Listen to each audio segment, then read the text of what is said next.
This is Thrive Perspectives, an ever-growing discussion about the issues and ideas that shape our lives, with your guide, Dr. Matthew Jacoby.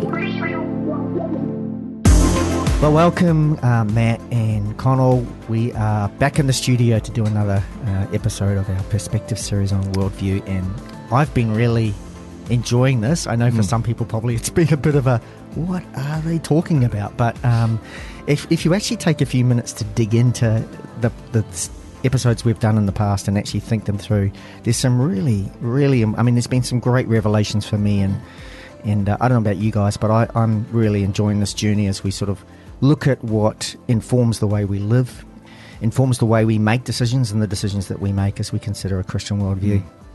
Yeah, it's really important stuff. And perhaps, Stu, a good way to start is just to remind people of our framework. Yeah, good point, Matt. So if you haven't been tuning in, I'd really encourage you to go to any one of our episodes on the website or in your favourite podcasting app. And at the bottom of the podcast blurb, you'll see there's a link to a video which helps explain the axis that we're talking about, which is a dual axis that looks like a plus sign. We have a horizontal axis. At one end of the horizontal axis on the left-hand side, we have pain. On the far right-hand side, we have pleasure. On the vertical axis at the bottom, we have profanity. And at the top, we have sacred. And we've been looking at where we live our lives most of the time, which is pretty much in flatland, to use that term, on this horizontal axis, trying to get as quickly away from pain to pleasure as we can and stay constantly on that in that trajectory heading towards pleasure. And we've flattened out the sacred and the profane, largely because we don't want to feel those feelings of shame and profanity. That's right, at the bottom end of the vertical axis, yeah. And so the purpose of that model is to underscore the fact that there's this other dimension to life. Yes. So the issue is that in our culture we tend to live along this sort of one-dimensional axis. But there's this whole other aspect to life that we've depicted as in terms of a vertical axis between experiences at the bottom of that axis of, guilt and shame and, a sense of desecration, even a sense of defilement, as counter, sort of cultural as that term is, even objectionable that term is in our culture. This is partly the problem.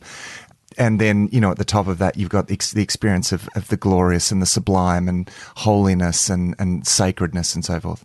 Yeah. So we've talked around, how that makes sense of various experiences. And Matt, just before you move on, just again to help people with clarity on this, I think we all accept that there's pain, and we understand pain. It's pretty hard to deny, and we all love pleasure, and that's at the other end of it. But because, as you say, we don't like those feelings of shame and guilt, we eliminate those, but the only way to eliminate those is if you also eliminate the sacred. It's like you can't it's getting have rid of the whole axis. You can't have hot water unless cold water exists. Yeah. It's just not possible. And so we have to we can't just eliminate the lower half of that. You end up having to eliminate the whole vertical axis. That's right. And maybe, Connell, you can reflect on the way in which our priorities in life around these double axis. Like, I'd be interested for you how this way of thinking, I suppose, reshapes, your sense of priorities in life. Yeah, I know. It's a big question. I'm always pondering it. I mean, when you first introduced the idea, I kind of thought, wow, that is such a big transformative idea. Once I realised that there is that whole missing dimension that I think we're all aware of, and we kind of understand that there is a sacred and there is a profane. I mean, that's core to the Christian message is that's what exists. And I think it's learning to try to dial down what I feel about living on that horizontal axis and the pleasure and pain. Because we invest so much into that, don't we? It's all about the flight from pain and moving towards pleasure. Yeah. But there's something actually more important. There is. And I think when I'm seeking God, I usually go seeking him on that axis between pleasure and pain. Right. So I measure, in some ways, my experience of God. That's interesting, isn't it? With how I'm experiencing life on that axis. Well, or probably, because one of the things that I think for a lot of people is, am I having an experience of, and it often comes down to some tangible emotional experience, because it's the buzz, in a sense, or the high, which again is a bit flat, horizontal axis. We're looking for that tangible experience, but there's actually something that transcends that, isn't there? That's right. And so I think as soon as anything goes wrong, I immediately blame God. I mean, it's such a bad habit. As soon as anything goes against, I think, I've asked God to change this situation and it hasn't. It's actually got worse. So it's not just pleasure. It's often like pain or situations that arise that I know within myself. So it's almost like, mapping your relationship with God along that horizontal axis, where there's pain, you feel like, come on, this isn't right. Yes, that's right. Actually, and when there's pleasure, I don't necessarily attribute that to God. It's more. It sounds like all of us. It's more the pain stuff. And I think that what that does is actually challenges. Then it kind of pushes me, discourages me. In my faith. And whereas what we talked about last week is that sense in which both pleasure and pain can have this elevating effect. Now, I mean, both pleasure and pain, there are senses in which that can have a sort of a desecrating effect, as when we talked a little bit about that in the last episode. But, there is an experience of pain that actually can have a sanctifying effect upon us. And there is an bigger experience of pleasure, or a better way, a deeper way of engaging with the pleasures of life. Yeah. In a more multidimensional way that can actually, lead to a real sense of a kind of a encounter with the goodness and the glory of God and so forth. And I think that's what, when you think about it, that vertical axis of, going towards sacred is that, I think, is what I want to be more in tune with in my own life. And that means kind of dialing back how I respond to pleasure and pain. So I think instead of trying to find God on that horizontal axis in terms of pleasure and pain, and as I just said, pain is kind of my natural reaction to God, even more so than pleasure. Pleasure I kind of enjoy in the moment and maybe forget, to thank God for that.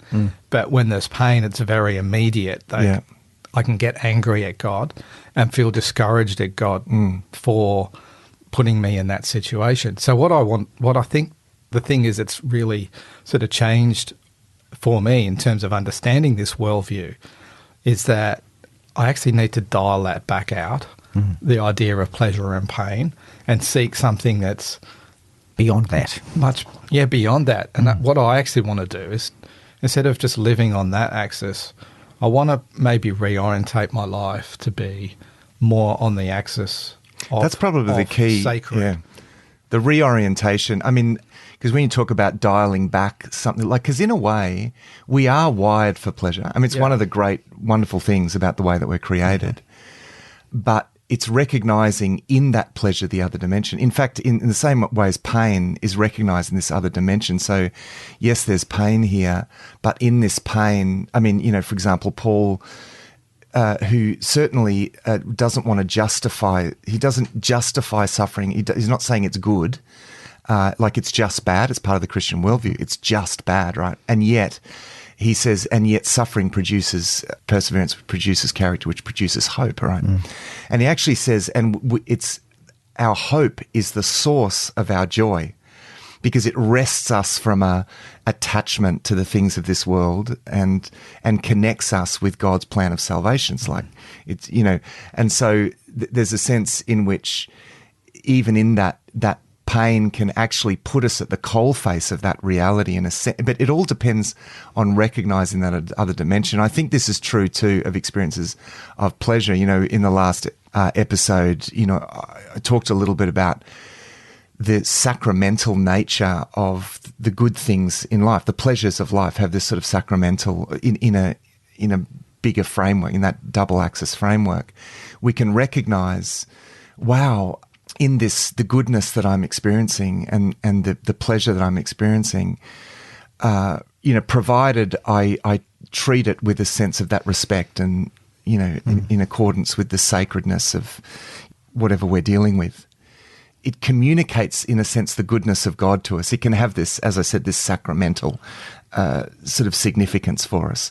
In the same way as, we in church, we take when I talk about sacraments, it's like, when we take the bread and the cup, and there's a very unique sense in which those are sacraments given to us to communicate something, particularly about the gospel. But in a sense, and this is borne out in Scripture, the sense in which all of creation has a like sacramental significance in terms of communicating the goodness of God to us. All creation declares.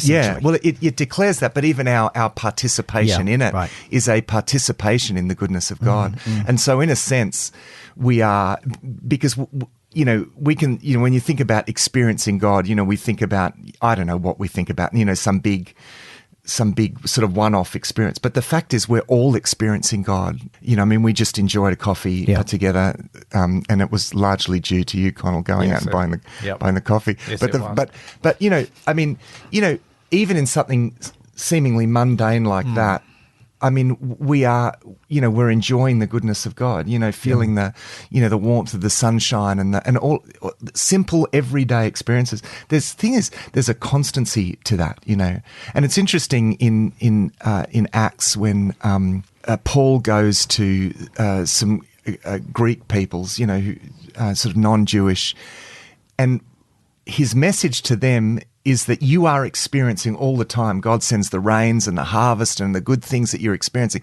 That's the goodness of God.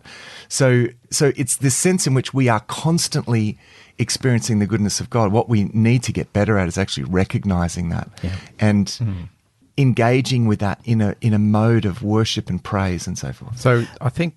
Sorry, Stu. No, I was just going to say, I just wanted to come back to a point before we move too far beyond that. But, you made the comment about pain and sort of trying to meet God in that horizontal. And if it's a painful experience, you're kind of jumping to blame God. I feel, and this is a little bit for me as well, I feel for some Christians, maybe it's also the other end, where if something's really pleasurable, you're sort of going, oh, gee, is this okay? It's like, obviously we all enjoy the sunrise and the things that are kind of part of creation, but there are other things that happen in our lives. And I find myself kind of questioning not only, in fact, for me, probably less so the bad things, and maybe it's just a sense of what I feel like I deserve compared to anything else. But at the other end, when things are going really, it's like, oh, gee, am I of the world? Am I really? Is this good? Where really there's nothing wrong with it. But I think there's an equal tension there for some Christians, perhaps, and feeling like, I'm not meant to be, having a good time, kind of thing. Yeah, perhaps. An interesting reference point for that point, Stu, is Paul's, when he addresses communion in 1 Corinthians chapter 11.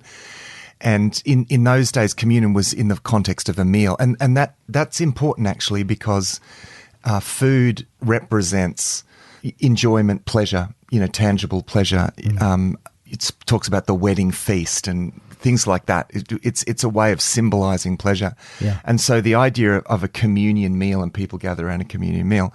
And the problem that Paul diagnoses in 1 Corinthians 11 it's not to do with the pleasure. It's to do with the fact that certain people are hoarding everything. You know what I mean? That you're hoarding all the pleasure, and some people are being robbed of that, when the whole point of the symbolism of this sacred meal, which is the Lord's Supper, which is, the bread, which was the staple, and wine, which really symbolizes that the joy in a sense, and pleasure is really wine is in a sense associated with that, and then of course comes to be associated with the shed blood of Christ. But the problem there is the sense in which it's been hoarded, and it's the sharing of the pleasures that really maximizes that. It's we love experiencing wonderful things, but experiencing those alone, it somehow detracts from that. It's actually the sharing of good things that, and this is why, in almost every culture, meals are shared, are a moment when people come to, in every culture, people come together and they eat together and they enjoy, because the enjoyment of the same good thing has this, binds us together in a way. And I think we're sort of built for that. Pleasure, pleasures can have this effect of, elevating us beyond our individualism and beyond our, that's good. It's just about me. There's in the biblical worldview really sanctifies pleasure, perhaps the more ascetic religious traditions, which depreciate the pleasures of life. I mean, in a sort of in philosophy, Platonism tended to depreciate the pleasures of life, and then you had moving a little further on Stoicism, which says, it's just indifferent. The pleasures of this life are just indifferent. That's not what life is about. Whereas actually in the biblical worldview, no, pleasure is actually partly what life is about. You know what I mean? So in a sense, we do affirm that neither are we cancelling out the horizontal axis as well. Yeah. What we're recognizing in the Christian worldview, it's a double axis, right? We're not saying, and because some religious traditions have cancelled out the horizontal and said, and this is true, for example, of Greek and Roman Stoicism, is that they essentially made the horizontal axis completely indifferent. And so, I think we've got to be careful of that as well. It's not actually indifferent, but it can actually have an elevating effect. There's this other dimension that we need to combine it with. It's almost like that.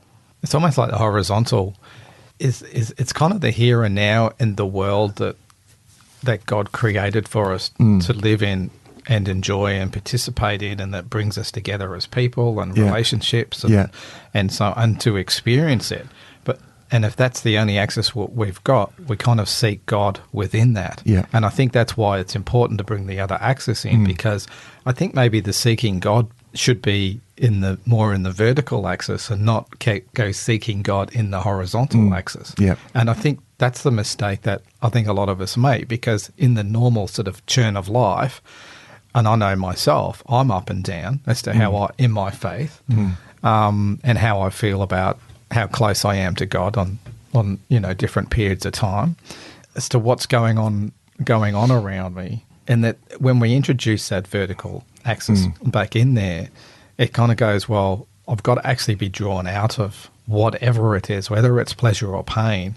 And when I'm seeking God towards the sacred, like I'm getting out of that. Not so much, I'm not leaving it behind, but I'm wanting to dial down that around me and try to dial into God and the sacred around me, irrespective of where I am on that horizontal. That's right. Great segue. How do we do that, Matt?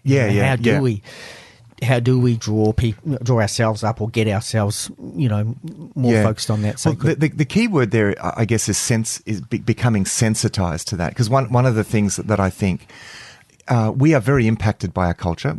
Human beings are inevitably products of their culture, and so I would argue that every Christian, doesn't matter. Just because we have different beliefs or even different ethical, at the surface, to the people around us, non-Christian people around us. The fact is we do share in the same culture, and we're all shaped in some sense by that culture. This is interesting because there are a lot of Christian elements still in that culture. We can easily miss how much of our culture has actually been shaped by the biblical worldview. So our culture it's not completely absent, and in fact, a strong case for this has been made by Tom Holland in his book Dominion, best-selling book that in a mainstream publication. So it's not from a Christian point of view. I should underscore that as usual. I'm, quoting from all over the place here. But it's interesting. He makes a really interesting case for the fact that even the debates, when he looks at the, debates in, say, American politics, and I mean, his point is that actually is more like the values that undergirding that, both sides actually are in many ways derived from the Christian worldview. Values for justice and equality and respect for human beings, and on the and then some of those moral and ethical beliefs on the other side, whether it's justice on one or moral issues on the other or whatever. He said it all comes from all of those priorities come from the sort of biblical worldview, and hence the name of the book. He says that Christianity still in our culture exercises this level of dominion, really, and so it's a really interesting case. So I wouldn't want us to miss that. Okay, however, I will say that increasingly what we've been saying is that our culture has flattened that down and missing this other dimension. And even in some ways, and so in this sense, our culture is full of paradoxes, and in fact, this is what, I mean, Tom Holland even says this, there's lots of sort of contradictions going on, is that, people attack Christians with Christian values. He's constantly pointing out all of these, all of these paradoxes. And, but yeah, there certainly is a sense in which our culture does tend to desensitize us. There's a number of elements in our culture, I think, that do this, even the sheer speed and rapidity, the noisiness in terms of activity and information, the flood of information that we intake. It can have a desensitizing effect. A lot of the media, we're very stimulated with media. A lot of that media is in narrative form. And it causes, I think, I'd refer to as a kind of narrative dysphoria, in the sense that it messes with our sense of what is the good life, that very fundamental sense of goodness, our sensitivity to what is true goodness, and it flattens that, right? So, you're not watching your average drama on Netflix or whatever. It's not really affirming the sublime and the sacred, and it's affirming a fairly flat kind of lifestyle. Or in fact, can I say perhaps even it's deliberately and intentionally trying to flatten it? Yeah. Particularly, if you look through your sitcoms and stuff on TV and stuff, there's been almost, to me it seems, like an intent to squash anything that suggests that there's sacred, because it also suggests that there's shame. And I mean, I'm not sure to what extent it's conscious intentionality. So sometimes it may be, yeah. Okay. I feel like there's often an agenda behind programs that are meant to be for entertainment. It's not just an entertainment agenda, but that's my perspective. Yeah, there possibly is. I think I don't think that agenda is always clear to those who drive that, and it's partly because it's so inconsistent. Right. We're very quick to jump to sort of a sense of moral indignation at times. Yeah. And that demands, that demands a bigger framework. The level of moral indignation that often gets expressed in our culture demands actually a bigger framework that it actually doesn't have. So I think that when we're bombarded with that narrative, we're very sensitive. Our imaginations are very sensitive. I mean, this is another thing that we'll talk about in a future element is how we actually form our worldview. Worldviews are formed not just with information, right or wrong information, but it's what shapes the imagination. It's what you imagine. The imagination actually has a very, very key, crucial role. It's been very underappreciated, I think, in the Western intellectual tradition, the importance of the imagination. So what you imagine, if your imagination is stuck in a rut, you're stuck in a rut. And I think a lot of contemporary narrative that comes through pop media is flattening, is putting our imaginations in a rut, in a sense that we're not, in what we imagine the good life to be always looks like the same. And that has an effect, right? Because it appeals to our desires. And the other way in which our worldview is formed actually is not primary intellect, but desire. It's what appeals to your desires that shapes your worldview. Romans chapter 1, Paul says, why do people not worship God? Because they wanted to follow their desires instead.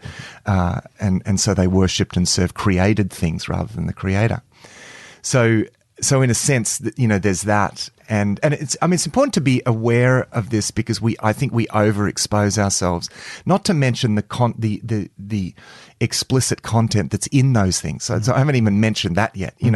When you're talking violence, all the sex and violence on, because in that human beings aren't being really treated like, we all love a revenge story. He killed me so I'm going to go and shoot him up and yay, the bad guys are all dead. But I don't see in the Gospels Jesus saying, yay, bad guys dead. that's not part of the inherent sacredness of, for humanity. The desire there is redemption, is this redemptive purpose, and so it's quite. A lot of that has this sort of desensitizes us to a lot of that. So what are you saying, Matt, in terms of what we can do about that? Well, in terms of, I mean, we could watch less telly. That's for sure. And I'm not, this isn't saying I'm not devaluing entertainment or, I don't want to be puritanical about, because this is about being measured. It's the sheer amount, and I don't want to slap people on the wrist and say you shouldn't watch that and you should. I mean, I think there probably are some things that's just not helpful, but I don't want to be puritanical about that. So I guess it's being aware of what the things that do desensitize us, So for me, practically, I find that there was a particular stage in my life where I really did reduce my media intake. I mean, I'm being really practical now. Yeah, that's good. I reduced my media intake, and then, and I did that for a long time. And I remember then going through a stage where I got a bit lost in.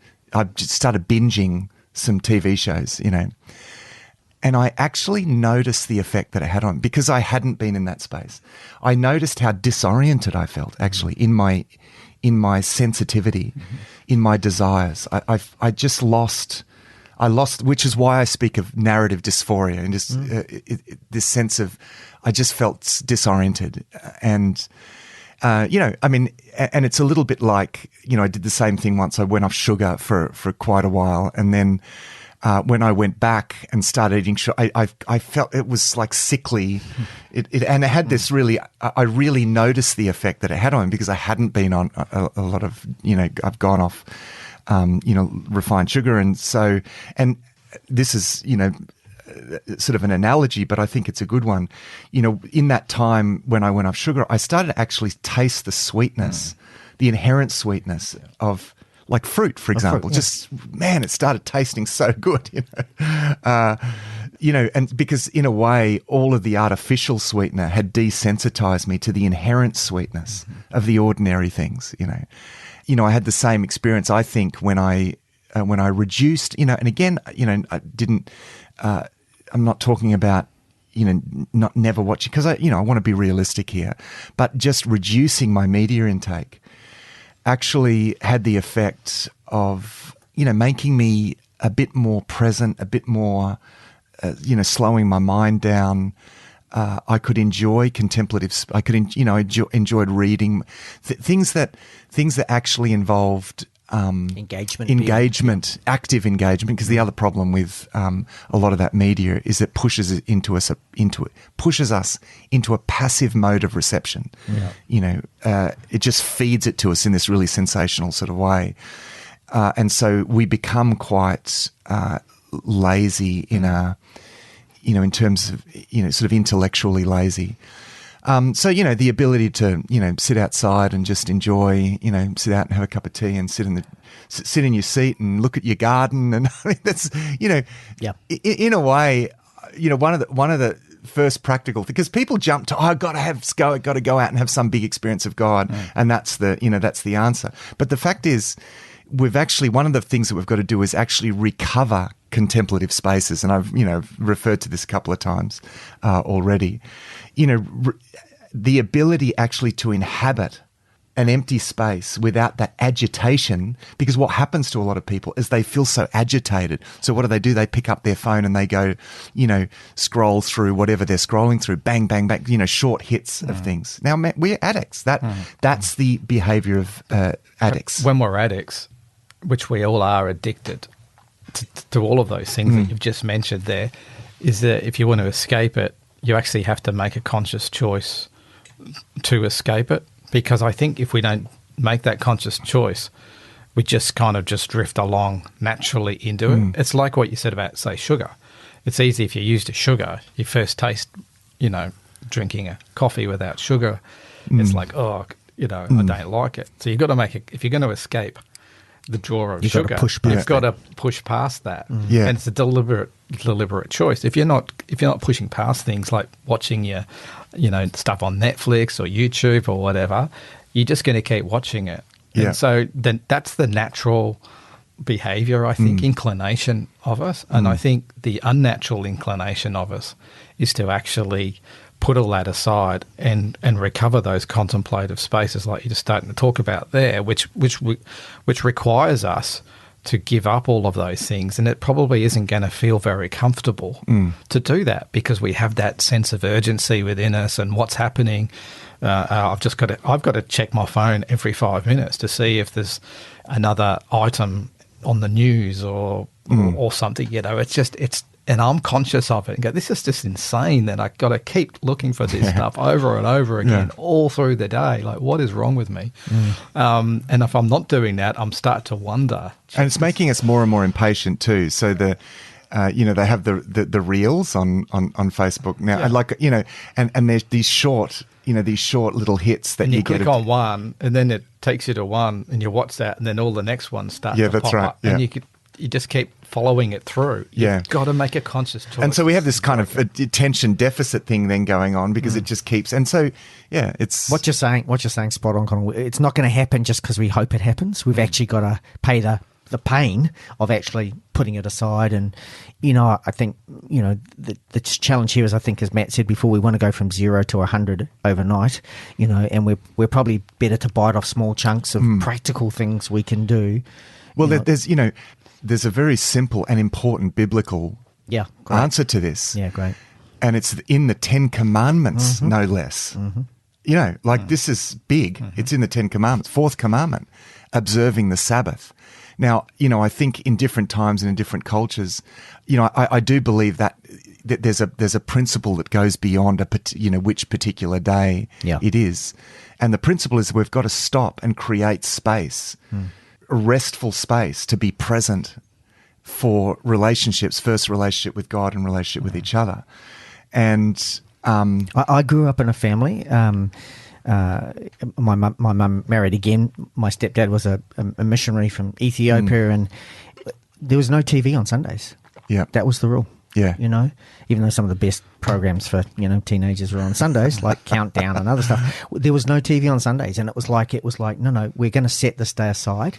Find something else to do. Read a book, go for a walk. I hated that. Oh, I hated it too. I hated it as well. I actually, I got brought up in a family that observed, we wouldn't do anything that went to a shop or something. Shop, because it made the person work. So, and as a kid growing up in that environment, all days of the week I'd be outside playing with friends, riding our bikes, having, living life. Sunday, still in my mind now, is etched in my mind. It's the worst day of the week to sit there. Classic. My mum and dad would just be asleep, not doing anything. See, isn't this part of the problem? And look, isn't it true too in the New Testament? By the time Jesus, if they were good at one, they were good at keeping the Sabbath. The religious Jews in the first century, and Jesus is just not into it. This is not what it's about. Yeah. So it's interesting how we take these principles and we make them into laws, and they become this negative experience. And I do think, in a very real sense, Jesus fulfills the Sabbath. He is our Sabbath, but that can be a bit abstract as well, in the sense that he makes our peace with God, and, he says, come to me, all you who are weary and heavy, and I will give you rest, That often for a lot of people say, well, that doesn't apply then, but actually, no, goodness me, it's in the 10 Commandments. So it's still, I still believe it sits there as a commandment. And I do think, from the early church onwards, they put aside the first day of that in a sense became their day to meet together. And in a sense, that became the Christian Sabbath in a sense. And we shouldn't argue about what day it doesn't matter. Of course, what it doesn't really matter what day, but I do think the principle totally is important. Now, I do think, there's something about that principle, where, you prioritize that corporate worship thing and all of that. So that's good. But the principle of finding Sabbath moments, finding, and I don't even mean just on one day. I mean, actually a day a week, I do take a day where I deliberately set out not to. I mean, for me, it's not a Sunday because I'm a pastor. Like on my day off during the week, I actually have to discipline myself not to watch TV, not to do work, not to, because you get so drawn back into stuff. And actually, the key is not to try and achieve anything. Even in actually prayer, I actually don't try to achieve because again, it can be about, God, I want you to help me to do this and help me to do that. And straight away, so for me, it's about pure emptying out that time. And, I'll go for a long walk somewhere. I'll do, like I might read a bit or something that is going to help slow me down. It can be as simple as practicing Sabbath as a beginning, I think. And I would put this right at the beginning, even before, a lot of people struggle with prayer and, okay, we'll just sit there in silence.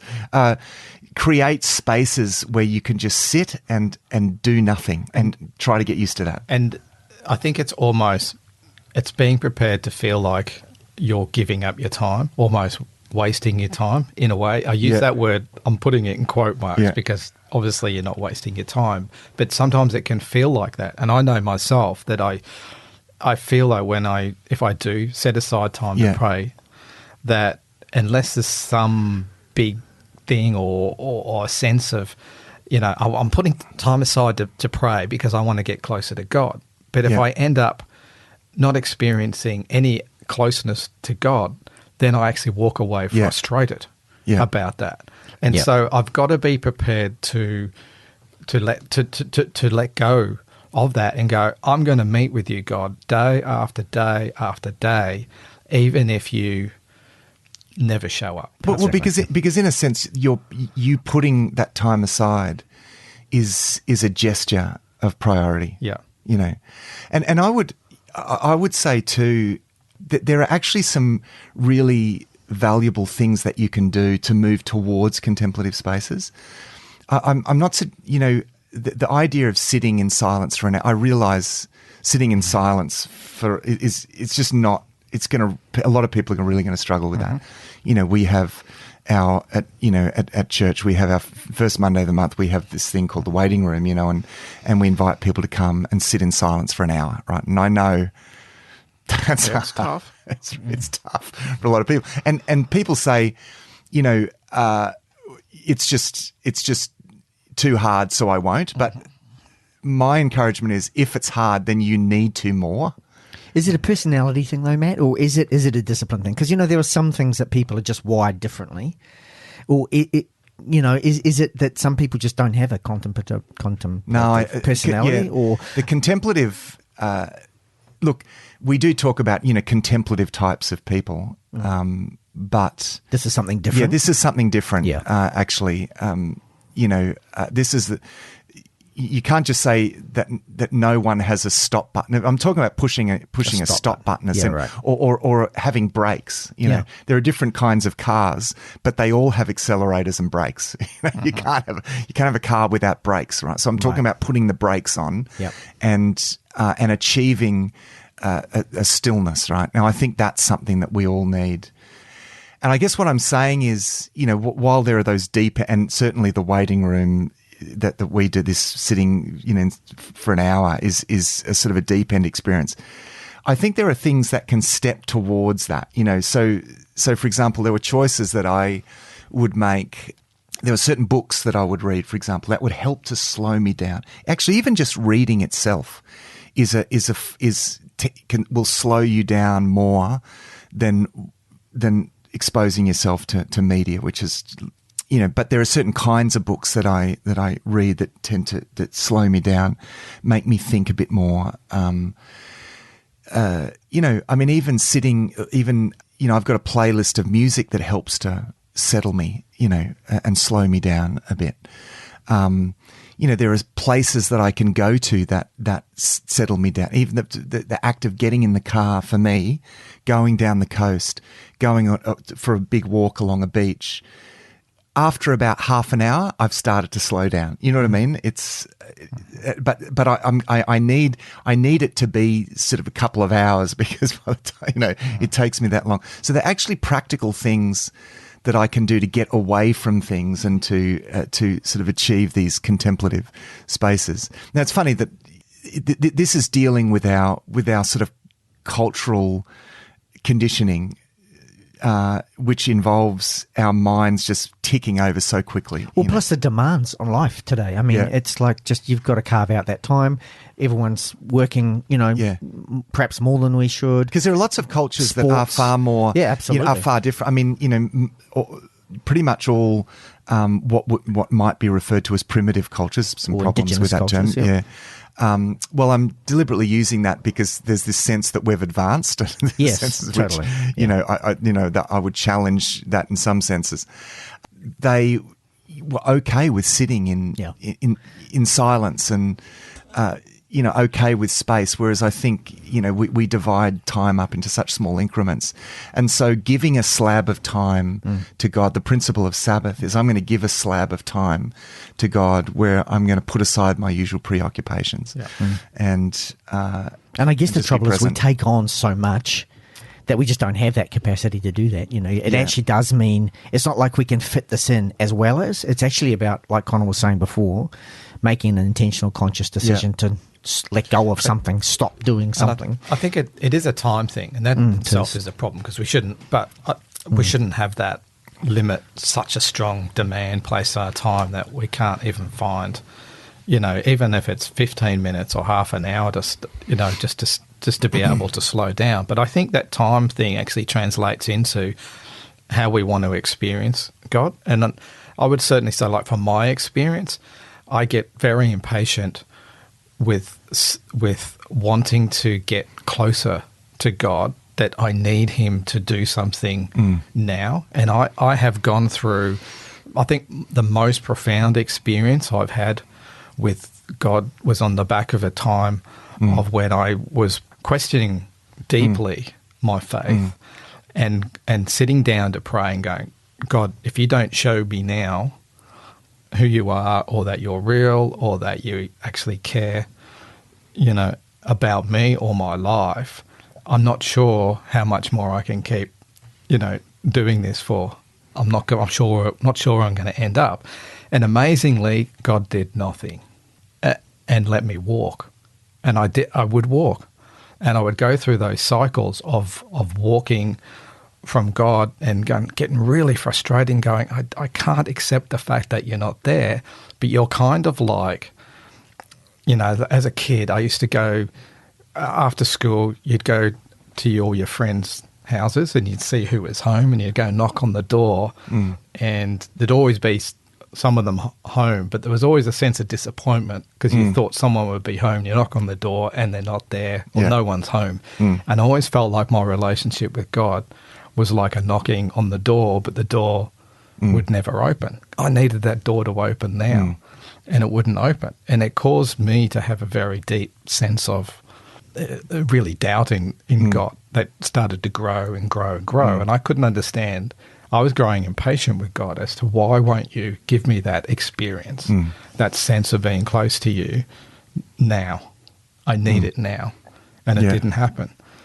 And I think I got to a point where living without God was so frustrating and so confusing because it made no sense at all, that in the end I actually came to a place where I actually sat down on my bed and said, look, it makes sense to me that you're there. I can't live in a world without you. So therefore, I'm just going to allow you to do whatever you like. I'm going to come and I'm going to pray, and I'm going to seek you and seek your face, and I'm not going to make any more demands of you. If you never speak to me or show your face, I'm going to be okay with that. That's what I'm willing to put up with. Yeah. And I remember saying to God at that. But if you ever do want to show me your face, I'm up for it. I'm up for it. Yeah.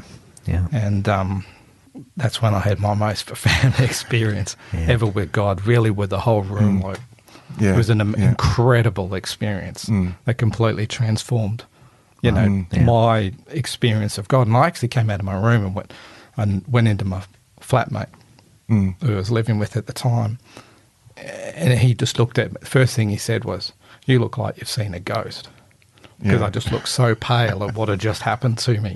But I had no sense of doubt in God at that point. But I think the thing that broke was the fact of saying to God, I give up. I'm going to stop trying to control the situation. I'm going to stop making demands. I'm going to stop saying, you must show it me now. It wasn't God allowed me, and we're talking years, that he would allow me to go through that. To get to a point where finally I go, I'll just give up. I'm not going to make that demand right now. I have to just let God be God. Great. And until I did that, then he actually showed up in a way that was, which I won't go into now. It'll be another podcast. But I reckon, because it's in a sense, you can't really know God if you're not willing to let God be God. And we keep wanting to reduce God to something tangible, or this or that, or here he is, or there he is, and God will only ever be God to us. And it's almost like when we're willing to just completely sort of almost sink into the infinite presence that surrounds us and completely surrender, to that, and stop demanding sort of experiences to verify that in some sense. It's in a sense, that's the posture of faith, isn't it? It's like we're trying to verify God or interact with God or get him experience God in the horizontal, on that horizontal. And I don't think God actually chooses.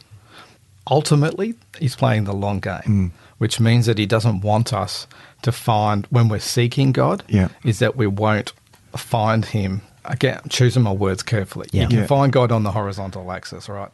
But I don't think that's more. I don't think that's the end game here. What God wants to do is to draw you to to just transcend that vertical axis. Perhaps the way to put that is that it's like we won't recognize God unless he reveals himself on the trajectory of that flat axis. So I want an experience, or I want a feeling, or I want something on that level. But, what I've discovered actually is that it's way, way bigger than that. Like, it's way big. You cannot reduce God to that. And yes, it's not that we don't have these moments of tangible experience, but even for me in those moments, it's actually way bigger than that. It's in some ways it transcends that. It's not like, there's my experience. You feel immersed in something infinite. You feel completely taken hold of by something so immense you cannot even begin to control or understand. God meeting us on that horizontal axis, which he does, I think, in order to draw us up. The vertical is because if he meets us on the horizontal, then we kind of think that is it. But his long game is to get us seeking him, going up towards on that vertical act, getting out of the experience of an everyday experience and bouncing between pleasure and pain, and using God as a kind of a tool to sort of somehow anchor us even more into that. His game, even if it takes years of frustration, of making you seek and seek and seek, is to try to get you to get out of that horizontal and get up into the vertical. To transcend that. Because in a sense, we're so conditioned to want that pleasure hit. And so we can tend to reduce God to another kind of pleasure hit. That's because right. I've only got 5 minutes because I've got something else to do. And I guess that's where sometimes those cultural expectations can really mar that, because we're quite sensationalist in our culture. We're quite emotivist, So feeling strong emotion. And I think this is probably has become a bit true of the sort of kind of post-charismatic revival, evangelicalism. you know, because we've been through some great stuff, you know, but one of the things that we've tended to do is because our tradition, you know, there is these memories of big experiences, outpourings of the Holy Spirit. And so what we tend to do is classic human beings.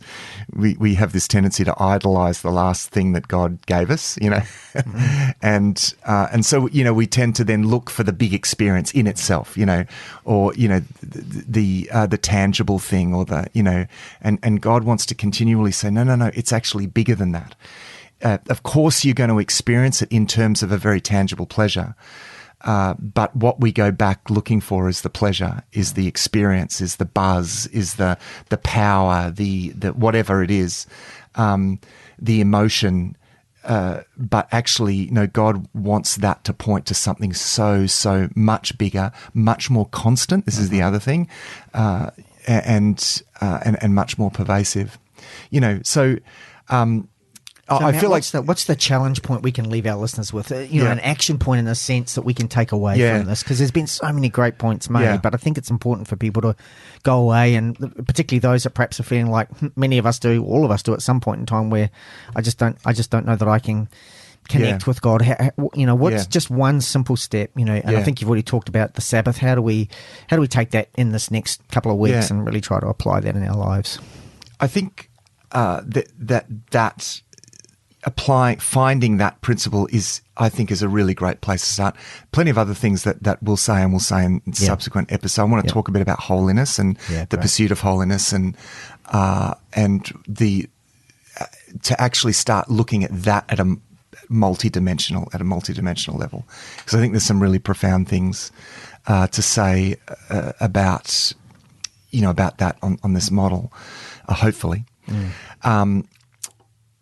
You know, I think as a start, being sensitive to our intake, measuring, emptying our life out of the clutter of the information that we take in, finding contemplative spaces.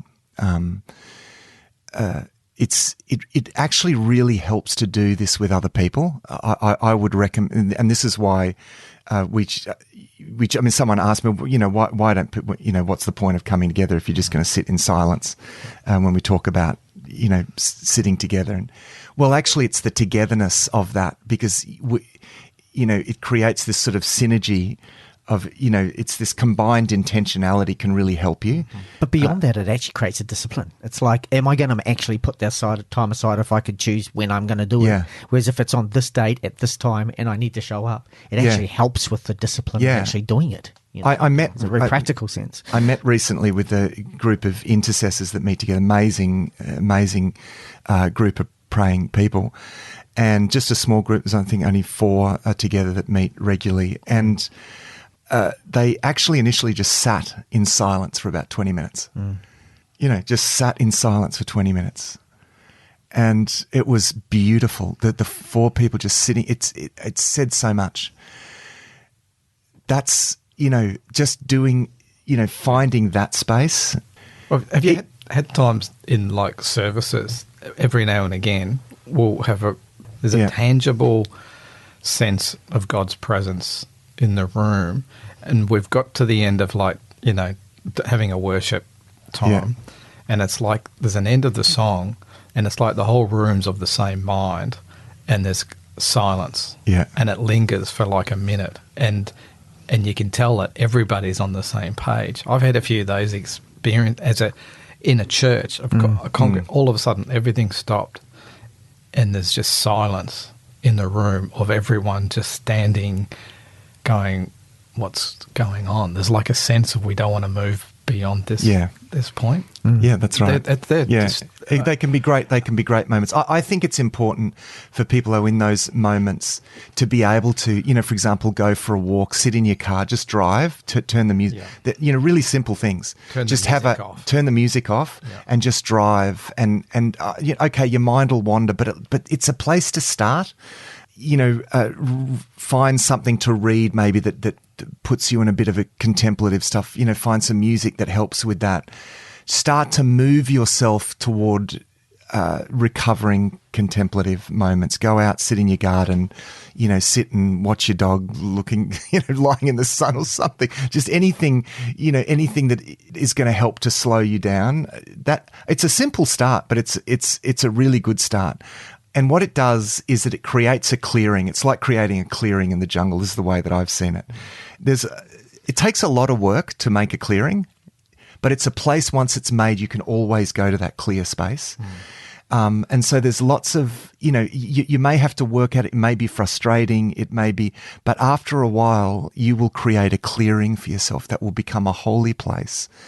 So for me, over years now, and it was, it's not, certainly I'm a very mentally active person. For example, with that prayer meeting I spoke about, I can sit, that's something that I'm comfortable with now, to sit there for 20 minutes and I can inhabit that space. And it's one of the greatest things, I value physical fitness, I value health, but the one thing I value the most is the ability for my mind to have not just an accelerator. I need that too for what I do, but I need my mind to have brakes as well. I need to stop. I need to find those Sabbath moments and dwell comfortably in them. Thanks for joining us for this episode of Thrive Perspectives. Our hope is that these discussions will challenge you to look at life from a new perspective. You'll find all our resources at the Thrive Today website, thrivetoday.tv. If there's a topic that you'd like us to discuss, please email us. Our email is contact@thrivetoday.tv. Until next time, our prayer is that you will thrive.